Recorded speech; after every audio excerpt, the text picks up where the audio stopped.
আল্লাহু আকবার, আল্লাহু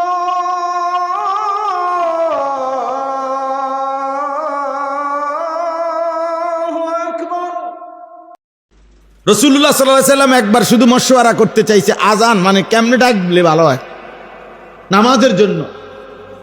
ওনারা এক একজন এক এক বুদ্ধি দিতে দিতে নবী সাল্লাল্লাহু আলাইহি সাল্লাম শেষে বলছে, সব বুদ্ধি আসে তো আজকে শেষ, মানে আজকে আর কি হতো না, ফায়সালা করা যাচ্ছে না, মানে এত বুদ্ধি ওভার তার ফলে তোমরা যার যার বুদ্ধি নিয়ে যাও, ঘুমাও, পরে জানান কি হয়।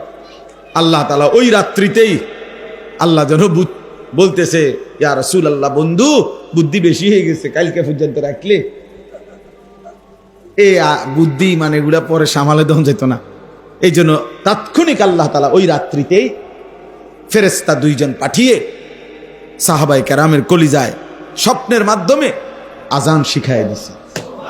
হযরত আব্দুল্লাহ ইবনে যায়েদ ইবনে আব্দ রাব্বিহি রাদিয়াল্লাহু তাআলা আনহু, তিনি আয়েশা সকালবেলা সর্বপ্রথম নবীজির কাছে বলছি, ইয়া রাসূলুল্লাহ, আমি গতকালকে রাত্রে দেখছি দুইজন ফেরেশতা আমাকে এভাবে এই বাক্যগুলো শিখাইয়া বলছে মানুষকে নামাজের জন্য ডাকতে। তো আল্লাহ নবী সাল্লাল্লাহু আলাইহি ওয়াসাল্লাম বলছে, সাদাকা, সে সঠিক বলেছে। আর হযরতে বেলালকে বলছে, তুমি তার থেকে কথাগুলো শিখে আজান দাও। হযরতে বেলাল যখন আজান শুরু করছে, প্রথম পৃথিবীর ইতিহাসে আজান প্রথম বেলাল যখন প্রথম উচ্চারণ করছে, কিতাবের মধ্যে আছে হযরত ওমর রাদিয়াল্লাহু তাআলা আনহু, ওমর তখন লুঙ্গি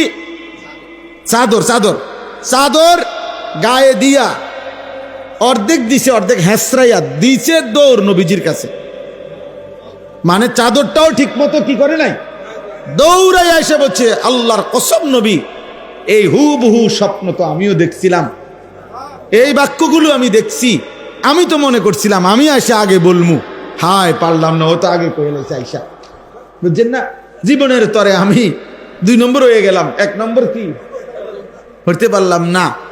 এরপরে হাদিসের মধ্যে মুহাদ্দিসিনে কেরাম বলছে 14 জন সাহাবী মোট সেই একই রাত্রে একই স্বপ্ন এই আজানের বাক্যগুলো দেখছে। সবাই আইসা পর বলছি, ইয়া রাসূলুল্লাহ, আমিও দেখছি।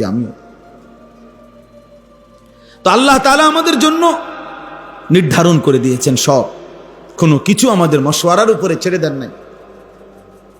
আল হালালু বাইয়িন ওয়াল হারামু বাইয়িন, আল ইয়াউমা আকমালতু লাকুম দীনাকুম, দিন আল্লাহ নিজে বলছেন আমি পূর্ণ করে দিলাম, আর কিছু লাগবে না বান্দা, এখন শুধু বন্দেগী করবা আর জান্নাত বুঝে নিবা, আখিরাত বুঝে নিবা। এই জন্য আমাদের জীবনে এটা জরুরি। আমরা আল্লাহর থেকে ছুটতে পারবো না। মৃত্যুকে অস্বীকার করলেই মৃত্যু হবে না এমন না, কবরকে আমি বুঝি নাই এ কথা বললেই কবর হবে না এমন না। আপনি জেনারেল পড়ছেন, আপনি স্কুলে পড়ছেন, সবকিছু রব্বুল আলামিন বুঝাই দিয়েছে, স্পষ্ট করে দিয়েছে। 23টা বছরে নবী সাল্লাল্লাহু আলাইহি সাল্লাম বলছেন, ওয়াল্লিমুকুম কুল্লা শাই আনা লাকুম মিসলাল ওয়ালিদ, আমি এক পিতার মতো উম্মত, আমি তোমাদেরকে সব শিখিয়ে যাব, সব বলে যাব।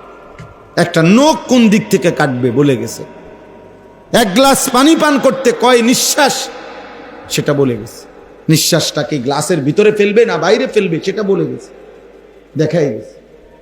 বাম পাও দিয়ে বাথরুমে ঢুকবো না ডান পাও দিয়ে ঢুকবো, এটা পর্যন্ত উম্মতকে শিখাই গেছে। আবার বের হইতে সময় ডান পাও দিয়ে বাইর হইব না বাম পাও দিয়ে বের হবে, উম্মতকে এটা বলে দিছে।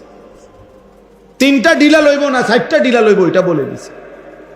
কোন জিনিস দ্বারা ঢিলা নিবে, কোন জিনিস দ্বারা ঢিলা নিতে পারবে না, এটা হাড্ডি হইলে নেওয়া যাবে না, এটা গোবর হইলে নেওয়া যাবে না, এটা গাছের পাতা হইলে নেওয়া যাবে না, কথার কথা কোনটা দিয়ে নেওয়া যাবে কোনটা যাবে না, এটা বলে দিছে। লুঙ্গিটা কখন উঠাবে, বাথরুমের ওই বাইরে থাকতে আলগি দিয়ে লেবো মাথা নাকি কাছে গিয়ে, বলে দিছে।